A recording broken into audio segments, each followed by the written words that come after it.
Hello दोस्तों, कैसे हैं आप सभी लोग। कैसी चल रही है आप लोगों की प्रवक्ता की तैयारी। आई होप कि आप सभी लोगों की तैयारी दोस्तों बहुत अच्छी चल रही होगी और कल जो एग्ज़ाम है वहाँ पर आप बहुत अच्छा प्रदर्शन करेंगे। ओके, तो आज की जो दोस्तों वीडियो है वो कोई ज्ञानवर्धक वीडियो नहीं है, लेकिन दोस्तों एक ज्ञानवर्धक वीडियो से भी कम नहीं है। दोस्तों आज की हमारी वीडियो है अनुभव आधारित, यानी कि दोस्तों आज मैं अपने अनुभव और या फिर हम कह सकते हैं जितने भी मेरे एक्सपीरियंस रहे हैं प्रवक्ता से लेकर, वो मैं आपके सामने दोस्तों शेयर करूंगा।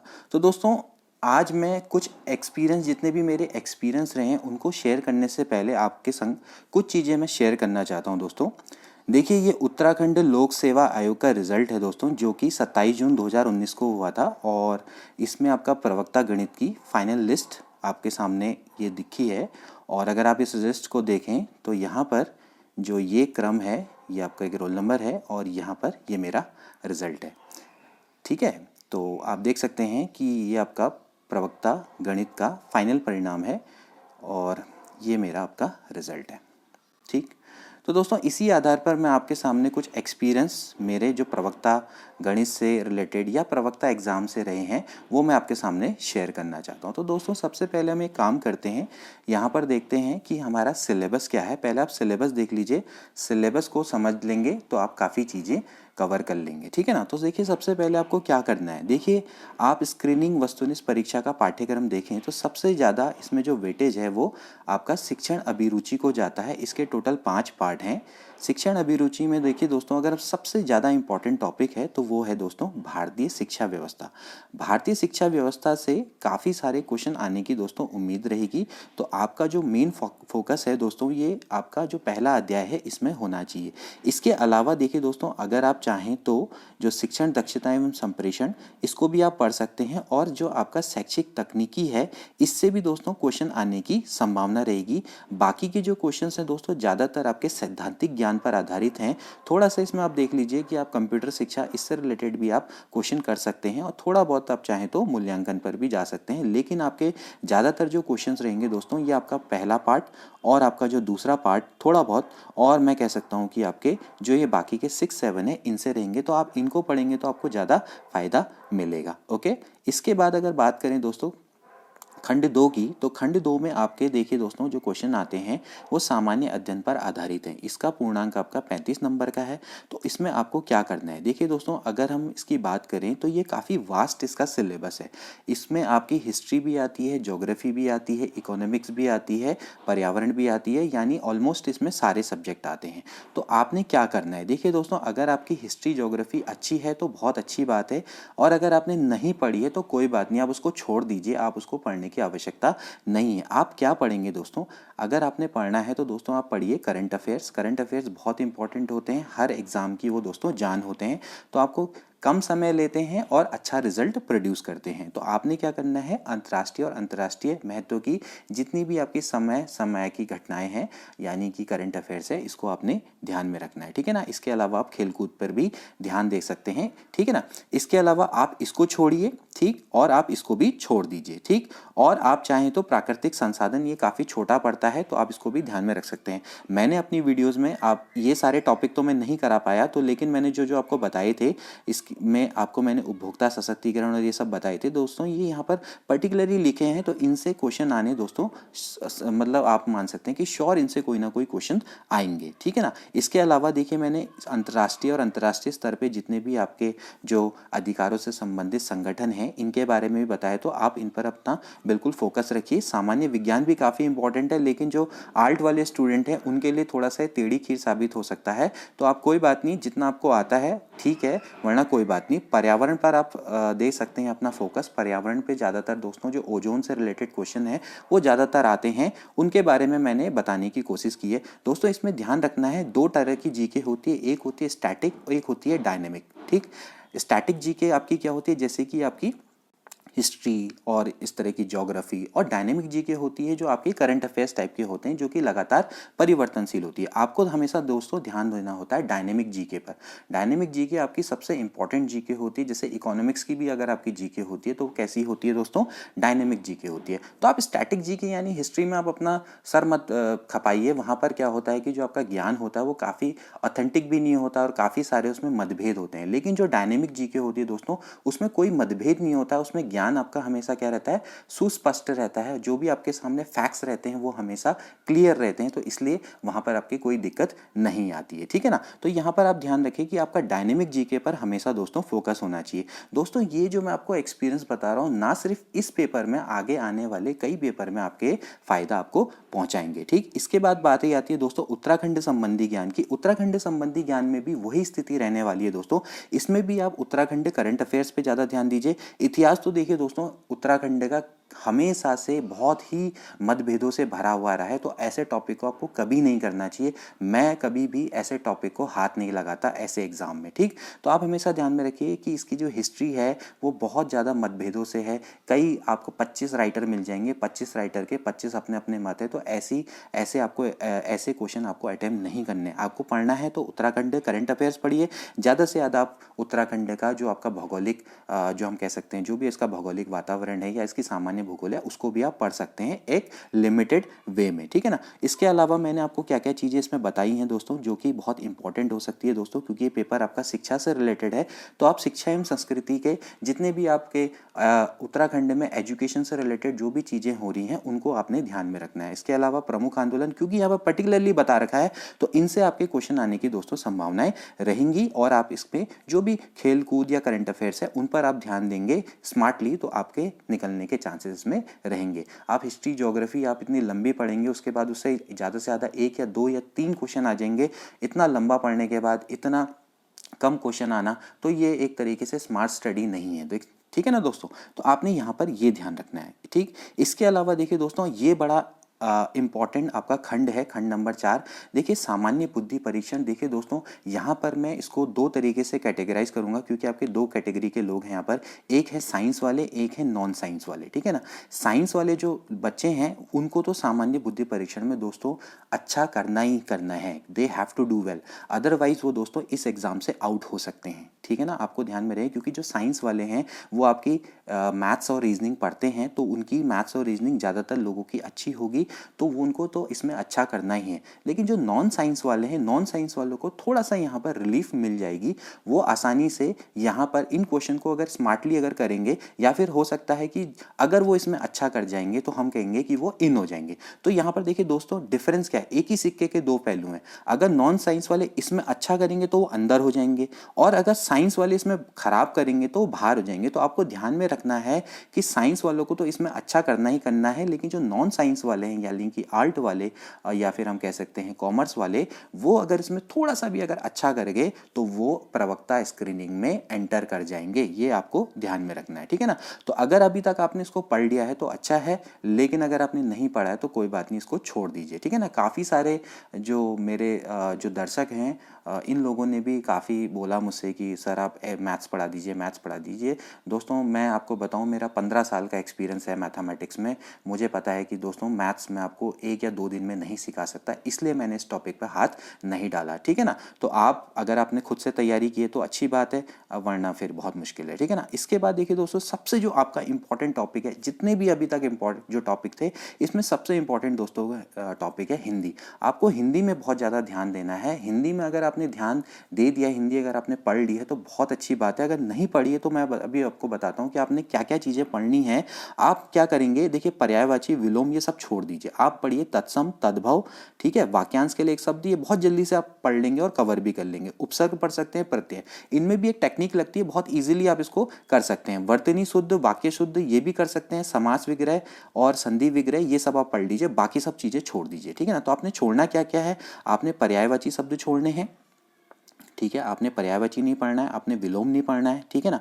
और इसके अलावा आपने जो नीचे हैं आपके जो मुहावरे और लोकोक्तियाँ ये नहीं पढ़ने हैं। बाकी जो टेक्निकल चीज़ें हैं वो आप पढ़ लेंगे, क्योंकि इसमें होता क्या है कि आप एक दो शब्द कर लेंगे तो अगर आपको अच्छे से आ जाएगा तो टेक्निकली इसको अच्छा कर लेंगे, ठीक है ना। तो चाहे दोस्तों साइंस वाले स्टूडेंट हो चाहे नॉन साइंस वाले स्टूडेंट हो, साइंस वाले हों चाहे नॉन साइंस वाले हों, उन सभी के लिए दोस्तों यह काफ़ी हम कह सकते हैं इम्पॉर्टेंट है। हिंदी में जो बंदा अच्छा करके आता है उसके प्रवक्ता हो चाहे कोई भी एग्ज़ाम हो, यूकेपीएससी का कोई भी एग्ज़ाम हो, उसमें उसके सिलेक्शन होने के चांसेस बहुत अच्छे हो जाते हैं। इसको आपने ध्यान में रखना है, ठीक है ना। तो अब ध्यान में रहे कि आपका जो ये एग्ज़ाम है वो आपका सिर्फ आपको मिलेंगे दोस्तों 2 घंटे, और 150 नंबर का आपका क्वेश्चन पेपर है, और आपके जो मैक्सिमम मार्क्स हैं 150 है।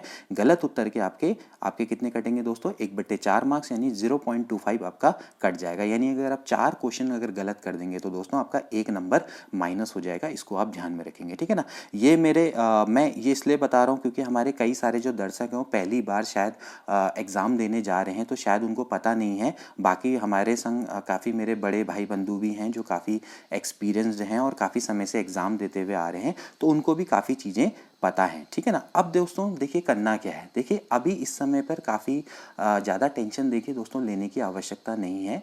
अब तो आपको जितना भी आपने पढ़ा है उसको आपने रिवाइज करना है। आपको मैं कुछ चीज़ें और बताऊंगा, जैसे कि सपोज करो अभी जो भी आपके अच्छे जैसे हम कह सकते हैं ना उच्च पदों पे आसीन लोग हैं, इनके बारे में दोस्तों आपको अपना ध्यान रखना है। जैसे सपोज करो अभी इस समय पे उत्तराखंड का सूचना आयुक्त कौन है, इसके बारे में ध्यान रखना है। उत्तराखंड में जितने भी आपके पोस्ट हैं, इंपॉर्टेंट पोस्ट हैं, उनके बारे में आप ध्यान में रखिए, ठीक है ना। अभी तो जैसे कैबिनेट में फेरबदल हुआ है तो आप ये इससे रिलेटेड क्वेश्चन नहीं आएगा, ये तो श्योर है, ठीक। इसके अलावा जो आप उत्तराखंड में सॉरी जो इंडिया में भी जो दोस्तों अच्छे जो टॉप पदों में जो अभी लोग हैं उनके बारे में भी आपको ध्यान रखना है, ठीक है ना। इसके अलावा आपको क्या करना है, देखिए मार्च है और फरवरी, ठीक, फरवरी जनवरी फरवरी मार्च, आपको इन 3 में जितने भी आपके डेज होते हैं इनको भी आप ध्यान रखना है। जैसे 12 जनवरी को युवा दिवस होता है, और आपका 21 मार्च को क्या होता है आप ये मुझे कमेंट बॉक्स में बताएंगे, ठीक है ना। तो जो दिवस होते हैं इनके बारे में भी आपको बिल्कुल ध्यान में रखना है, ये इस समय पर आ सकते हैं, ठीक है ना। और इस समय पर आप देखें तो इस समय पर इंडिया की जो करंट इंडेक्स हैं यानी कि रैंकिंग है, इसको भी आप ध्यान रखेंगे, इसको भी आप दोस्तों ध्यान में रखेंगे कि अभी अभी में जो इंडेक्स में इंडिया की क्या रैंकिंग आई है। बाकी आपको आलतू फालतू दुनिया भर की चीज़ें पढ़ने की आवश्यकता नहीं है, ठीक है ना। वैसे भी मेरे हिसाब से तो अभी तक आप लोगों की तैयारी हो चुकी होगी, लेकिन फिर भी आप इसमें काम कर सकते हैं। अभी तक अगर आपने दोस्तों हिंदी नहीं पढ़ी है तो मैं फिर से कह रहा हूँ कि आप हिंदी पढ़ लीजिए, मैथ्स रीजनिंग के चक्कर में ना पढ़िए। मैथ्स रीजनिंग की तैयारी जिसने करनी होगी वो पहले ही कर चुका होगा। मैथ्स रीजनिंग कभी भी एक दिन में नहीं आती है, इसलिए उसकी ओर को नहीं जाएंगे। मैं स्पेशली बोल रहा हूँ जो आपके नॉन साइंस के स्टूडेंट हैं उनके लिए, ठीक है ना। तो आपने ध्यान में रखना है। अब इसके बाद आप क्या करेंगे, जब आप एग्ज़ाम देने जाएं तो देखिए दोस्तों एग्ज़ाम पे जब आप पहुँचें तो आप टाइम पर पहुँचें। देखिए दोस्तों टाइम पे जाने का मतलब ये नहीं है कि आप 4 घंटे पहले वहाँ एग्ज़ाम में पहुँच जाए, यानी एग्ज़ाम सेंटर में पहुँच जाए। देखिए अगर आप पहले पहुँच जाएंगे तो आपके जैसे ही और भी कई लोग वहाँ पहुँचे होंगे।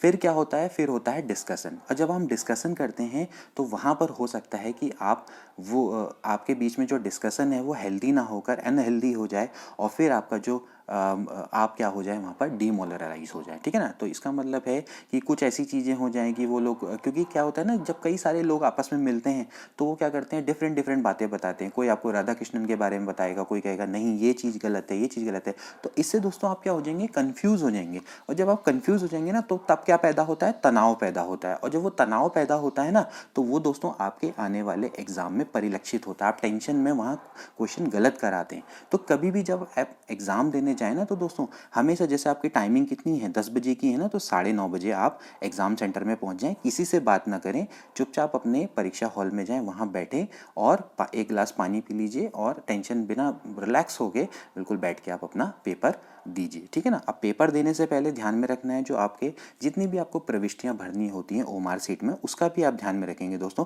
हम क्या करते हैं, ज़्यादातर हड़बड़ी में गलती कर देते हैं। तो दोस्तों सबसे पहला जो हमारा स्टेप है ओएमआर का, ओएमआर को भी आपने ढंग से भरना होता है। उसमें हमारा रोल नंबर है, उसमें हमारा नेम है, बुकलेट नंबर है, ये सब चीज़ें आप प्रॉपरली भरें। कई बार हम हड़बड़ी में गलती कर देते हैं और आगे जाके जो हमारा रिजल्ट है उस पर उसका प्रभाव पड़ता है, ठीक है ना।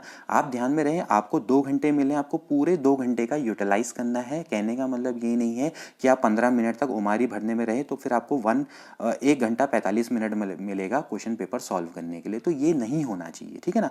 तो दोस्तों ये चीज़ को आपने ध्यान में रखना है कि जब आप ओमार है आप उसको बिल्कुल अपने एग्जैक्ट टाइम से पहले भर दें और आपको पूरे 2 घंटे मिले, ठीक है ना। जब भी दोस्तों आपके सामने एग्ज़ाम पेपर आए तो एग्ज़ाम पेपर को आपने क्या करना है, एकदम हड़बड़ी में नहीं खोलना, आप उसको खोलिए और कम से कम 5 मिनट उसको ध्यान से देखिए, ठीक है ना। पेपर अच्छा है तो बहुत अच्छी बात है, पेपर बुरा है तो भी कोई बात नहीं है, ठीक है ना। सबसे पहले आप क्या करिए, पेपर को आप पूरा अच्छे से देखिए, आपको जितने क्वेश्चन आते हैं, देखिए दोस्तों आपने 100% जो आपको क्वेश्चन आते हैं आपने उनको अटेम्प्ट करना है। पहले एक शिफ्ट चलेगी, आप पहले क्या करेंगे, 1 से लेकर आप 150 तक देखेंगे कि आपको कितने क्वेश्चन आ रहे हैं, उन पर आप गोला मारिए ब्लैक, ठीक है ना। उसके बाद अगर आपको लगता है कि आपके कितने मार्क्स आते हैं, पहले आप अपने देखिए कि आपके मार्क्स कितने आ रहे हैं। देखिए सपोज करो आपके दोस्तों, मैं जनरल कैटेगरी की बात करूंगा, ठीक है ना, जनरल मेल कैटेगरी की मैं बात कर रहा हूं दोस्तों। अगर आपके मार्क्स 95 से लेकर 100, ठीक है ना, के बीच में अगर दोस्तों मार्क्स अगर आपके आ रहे हैं तो फिर आप कोई गैस ना करें, ठीक है। मैं आपको बता रहा हूँ अभी भी, अगर आपके दोस्तों 150 में से, मुझे नहीं पता कि पेपर का स्टैंडर्ड कैसा रहेगा, लेकिन फिर भी अगर आपको लगता है कि आपके 100% जो आपके करेक्ट हैं, 95 से लेकर अगर दोस्तों 100 या 105 तक अगर आपके मार्क्स आ रहे हैं दोस्तों, और इसके बाद आप दोस्तों कभी भी तुक्का ना मारें, क्योंकि दोस्तों मैं आपको बता रहा हूँ यूकेपीएससी का हमेशा से पैटर्न रहा है, यूकेपीएससी हमेशा से इस तरीके का पेपर सेट करता है दोस्तों, जो कि जिसकी कट ऑफ हमेशा 90 से 100 के बीच में रहती है। दोस्तों ये मेरा बहुत लंबा एक्सपीरियंस रहा है, आप कोई भी एग्ज़ाम देख लीजिए, कोई भी आपका, चाहे वो लोअर सबऑर्डिनेट हो चाहे आपका अपर सबऑर्डिनेट हो, देखिए 60% मार्क्स किसी भी एग्ज़ाम में बहुत होते हैं। देखिए दोस्तों मैंने इसी एग्ज़ाम में नहीं, कई एग्ज़ाम में सिलेक्शन पाया है ऑन द बेसिस ऑफ 60%। 60% ऐसे ही नहीं दोस्तों फर्स्ट डिवीज़न कहा जाता है, 60% किसी भी एग्ज़ाम में बहुत होता है। देखिए दोस्तों ये कोई आपका समूह गौ का पेपर नहीं है, यूके ट्रिपल एस सी का पेपर नहीं है, जो कि जिसमें आपको क्या कहते हैं 100 में से 98 कट ऑफ जाएगी, ठीक है ना। उन पेपर का कोई स्टैंडर्ड नहीं होता है, ना ही उनका कोई लेवल होता है, ठीक है ना। लेकिन एटलीस्ट हम कह सकते हैं कि भाई यूकेपीएससी जो है पेपर सेट करने के मामले में ठीक है, बाकी जो इनकी प्रोसेस है, पेपर की प्रोसेस है, वो सब के बारे में मैं अभी कमेंट नहीं करूंगा, वो तो खैर इनकी बहुत ख़राब है, लेकिन कम से कम ये पेपर सेट करने के मामले में सही है।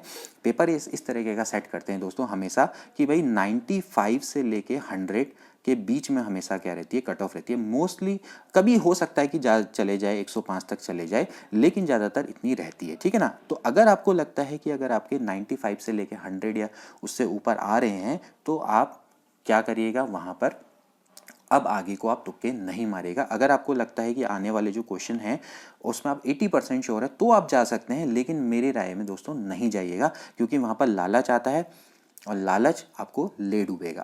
आपको लगेगा कि मैं और क्वेश्चन अटेम्प्ट करता हूँ या करती हूँ, इसके कारण आपको क्या होगा कि आपके नेगेटिव मार्क हो जाएंगे, ठीक है ना। तो आप ध्यान में रखिएगा कि अगर आपके 95 से लेकर 100 आते हैं तो आपके दोस्तों सिलेक्शन के 80 से 90% चांस हो जाते हैं। आप कभी भी ये मत देखिएगा कि भाई दूसरा बंदा क्या कर रहा है, दूसरे के बारे में मत सोचो, दूसरा भी प्रेशर में ही होता है जितना आप होते हैं। आप हमेशा क्या सोचते हैं कि अरे यार कट ऑफ तो, क्योंकि ऐसा होता है ना, देखिए मैंने क्या बोला, क्योंकि आप क्या करेंगे 4 घंटे पहले अगर आप एग्जाम सेंटर में पहुंच जाएंगे तो आपको कई सारे लोग मिलेंगे, वो बोलेगा, कोई बोलेगा भाई 150 में से 140 जाएगी कट ऑफ, कोई बोलेगा 120 जाएगी, कोई बोलेगा 125। तो ऐसे कई सारे जो लोग होते हैं ना, ये आपका एक तरीके से दिमाग को मोल्ड कर देते हैं, ठीक है ना। मैं कभी भी एग्जाम देने जाता हूँ, मैं किसी से बात नहीं करता, ना मैं किसी से मिलता हूँ, बस मैं सीधे एग्जाम दे के जाता हूँ, उसके बाद ना मैं किसी से मिलता था और सीधे मैं अपने घर आता था, ठीक है ना, और चुपचाप अपना काम करता था। तो ये इंपॉर्टेंट होता है दोस्तों कि आप किसी से ना मिले, ठीक है ना। आपको बात करनी है एग्ज़ाम के बाद कर ले, एग्ज़ाम से पहले ना करें तो बहुत अच्छा रहेगा, या आपके फ़ायदे की बात रहेगी, ठीक है ना। तो दोस्तों इसमें आपको ये चीज़ ध्यान में रखना है कि जब भी आप एग्ज़ाम देने जाएं तो आपको क्या करना है, टाइम पर जाना है, ना टाइम से पहले जाना है, ना भैया वहाँ लेट जाना है, कि ऐसा नहीं कि आप 10 मिनट बाद पहुँच रहे तो फिर तो आपके लिए और भी दोस्तों घाटे की बात हो जाएगी, ठीक है ना।